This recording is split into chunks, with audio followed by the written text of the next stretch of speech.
입찰 당일이 됐습니다. D-Day죠. D-Day입니다. 법원에 가서요. 법원에서 입찰을 시작하는 시간은 법원마다 조금 차이가 있는데요. 대부분의 법원이 10시부터 그 입찰장, 법원, 법정이죠. 법정을 개방을 하고요.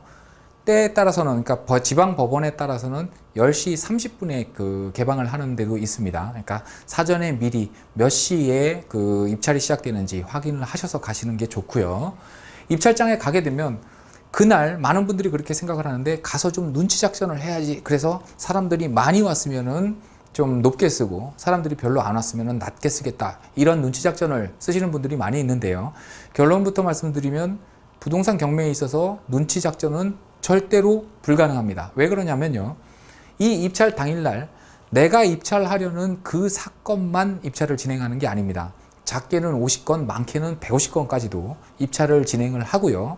입찰 봉투에 안쪽에다 사건 번호를 기재하기 때문에 외부에서는 볼 수도 없고요. 사건 번호별로 입찰을 따로 진행하는 게 아니라 한 함에다 다눕니다. 입찰 가능 시간은, 투찰 시간은 보통 70분에서 80분 정도를 주고요. 그 안에 한 함에다 다 받고요. 시간이 다 되면 앞에 집행관이 그 투찰 시간 종료됐다는 걸 선언을 하고요. 그 다음에 함을 열어서 비로소 사건 번호별로 분류를 한 다음에 그 사건 번호가 빠른 순서대로 개찰을 진행합니다. 그래서 그 개찰이 진행돼야 비로소 내가 입찰 들어간 물건에 몇 명이 들어왔구나, 또 그 사람들은 얼마의 입찰표를 제출을 했구나 라는 거를 알 수가 있습니다. 그러니까 결국에 말씀드린 것처럼 눈치 작전이라는 건 있을 수는 없고요. 입찰가를 산정하는 데 있어서는 결국에는 소신입니다. 소신. 많은 분들이 물어봐요. 입찰가 얼마 쓰면 돼요? 라고 저한테 물어보는데요. 제 대답은 항상 똑같습니다. 모릅니다. 귀찮아서가 아니고요. 정말로 모릅니다. 현장 나가 봐야 되고요.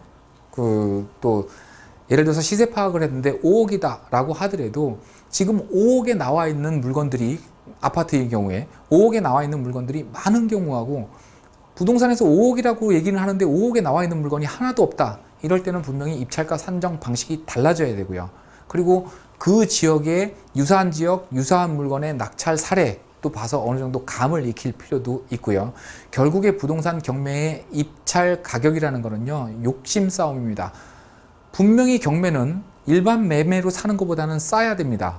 얼마나 싸게 살 거냐, 이 욕심에서 결국에는 승패가 좌우된다 라고 보시면 됩니다.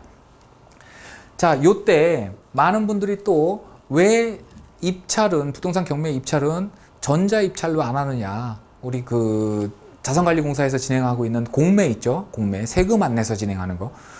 공매 같은 경우에는 100% 다 지금 전자 입찰로 진행을 하는데, 경매는 왜 전자 입찰로 하지 않느냐.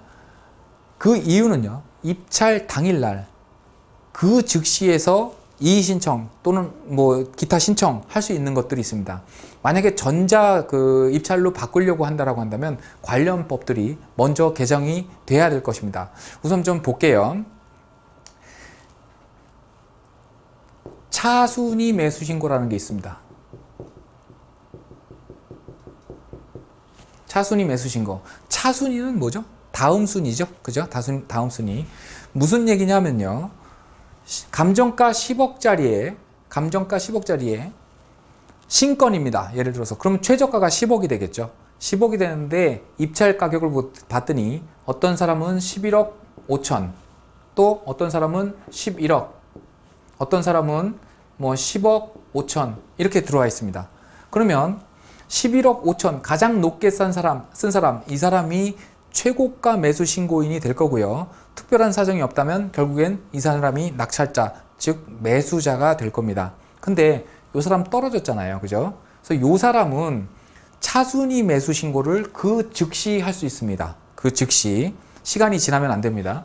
차순위 매수 신고의 의미는 뭐냐면요, 이 사람이 최고가 매수 신고인이긴 하지만 만약에 이 사람이 잔금을 납부하지 않으면, 잔금 납부하지 않으면 어떻게 된다고 그랬죠? 다시 이 보증금 몰취하고 처음으로 다시 돌아간다고 말씀드렸죠. 그러니까 잔금을 납부하지 않으면 이 사람 대신 내가 잔금 내겠습니다. 내가 잔금 내겠습니다. 그러니까 나한테 매각 허가 결정을 내려주세요 라는 취지의 신고가 차순위 매수 신고입니다. 그렇게 되면 법원에서도 다시 처음으로 돌아가서 경매를 해야 되는 번거로운 절차를 겪지 않아도 될 거고요. 그 절차 비용은 결국엔 누가 부담하는 겁니까? 채무자가 부담을 하겠죠. 그래서 절차를 다시 하지 않게 되면 채무자의 부담도 줄어들고요. 다 좋습니다. 단 조건이 필요하죠. 어떤 조건이 필요하냐면요. 처음부터 다시 진행하지 않더라도 더 모든 이해관계인들한테 이익이 되는 경우입니다. 무슨 얘기냐면요. 한 명이 더 있다고 볼게요. 10억 3천을 쓴 사람이 있습니다. 자, 당해차 최저가가 10억이니까 입찰 보증금은 얼마를 냈을까요? 1억을 냈겠죠. 최고가 매수 신고인이 잔금을 납부하지 않았으니까 이 1억을 몰취했겠죠. 이 몰취한 돈은 어디다 씁니까? 국가가 갖나요? 그렇지 않습니다. 배당 재원으로 씁니다. 다시 말해서 이 채무자의 빚을 갚는데 나중에 낙찰 대금 받아서 거기다 합산해서 그 돈으로 배당을 해줍니다. 자, 1억 확보됐죠. 몰취했으니까. 그죠? 그리고 나서 이 사람이 내가 매각 허가 결정을 받아서 돈을 내겠습니다 라고 얘기하면 이 사람한테 10억 3천을 받겠죠. 그러면 확보한 돈 1억, 10억 3천, 그래서 11억 3천만 원의 재원이 생깁니다. 그 11억 3천만 원이라는 거는 최초의 매각 허가 결정을 내줬던 11억 5천보다 작죠. 그죠? 그러면 처음에 매각 허가 결정을 내려줬던 거는 11억 5천인데 11억 3천밖에 안 되니까 이 사람은 차순위 매수 신고를 할 자격이 없는 사람입니다. 그래서 이 사람이 차순위 매수 신고를 하면 받아주질 않고요. 이 사람이 하면은 1억 몰취하고 이 사람이 11억 내면 결국엔 12억의 재원이 확보가 되죠. 그러면 11억 5천에도 매각 허가 결정을 내려줬는데 12억이라면 못 해줄 거 없다. 이런 의미고요. 이 금액 결국에는 그 최고가 매수 신고 금액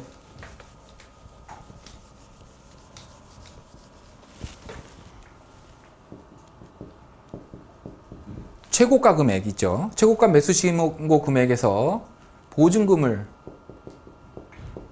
뺀 금액보다 차순위 금액이 더 큰 경우에만 차순위 매수 신고를 받아줍니다. 많은 분들이 오해를 하는 게요. 차순위 하면 우리 2등이죠. 차석 그러면 2등한 사람을 차석이라고 얘기를 하죠.